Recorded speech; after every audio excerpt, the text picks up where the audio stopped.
ESP32 বোর্ডের মধ্যে কীভাবে কোড আপলোড করতে হবে এটা আমি দেখিয়ে দিচ্ছি। তো প্রথমে আরডুইনোর মধ্যে আমরা টুলসে গিয়ে বোর্ডে গিয়ে ESP32 এবং এখান থেকে ESP32 ডেভ মডিউল এটা সিলেক্ট করে দেব। যদি আপনার পিসিতে ESP32 ভার্সনটি না আসে তার মানে হচ্ছে আপনার এখানে ESP32 কোনো বোর্ড ইনস্টল করা হয়নি। তো এটির জন্য আপনি যা করতে পারেন, বোর্ড ম্যানেজারে গিয়ে এখানে ESP32 লিখলে চলে আসবে, রিলেটেড যা যা লাইব্রেরি আছে এগুলো ইনস্টল করে নেবেন। তো ইনস্টল করে নিলে এখানে চলে আসবে বাকি জিনিসগুলো। আমি কিছুক্ষণের মধ্যে দেখাচ্ছি। সো এখন নিয়মটি হচ্ছে আমরা তাহলে আবার কি করছি দেখে নেই।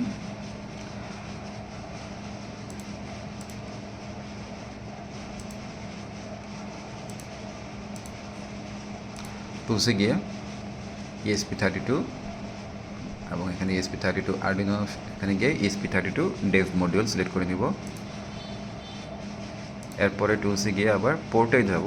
পোর্টে গিয়ে আমরা যে পোর্টটির জন্য আমাদের এই বোর্ডটি কানেক্ট হয়েছে এটি বোঝার উপায় হচ্ছে, এই মুহূর্তে আমি কানেকশন থাকা অবস্থায় দেখা যাচ্ছে যে 3টি পোর্ট আছে, 3টের মধ্যে কোনটাই ESP32 এটা আমি যদি না বুঝতে পারি প্রথমে, তখন আমি এটাকে খুলে ফেলবো। খুলে ফেলার পরে আবার টুলসে গিয়ে পোর্টে গিয়ে দেখব যে 3টার মধ্যে একটা চলে যাবে। হ্যাঁ, তার মানে যেটা চলে যাবে সেটাই হচ্ছে ESP32 কম পোর্ট। সো এই মুহূর্তে আমি জানি যে এটা কম 10-এ কানেক্ট হয়ে আছে। সো আমি কম 10 আমি সিলেক্ট করে রাখলাম। আর আমি এই মুহূর্তে একটি এক্সাম্পল কোড আমি জাস্ট দেখার জন্য এক্সাম্পল থেকে ESP32 থেকে অ্যানালগ থেকে একটা অ্যানালগ কুইক থেকে একটা কোড আমি আপলোড দিয়েছি, কোড একটি রেখে দিয়েছি। তো এখন আপলোডের নিয়মটি হচ্ছে, আমি আপলোডে ক্লিক করব। ক্লিক করার পর আমি নিচের এই বারটিতে দেখব যে কানেক্টিং কখন লেখা আসবে।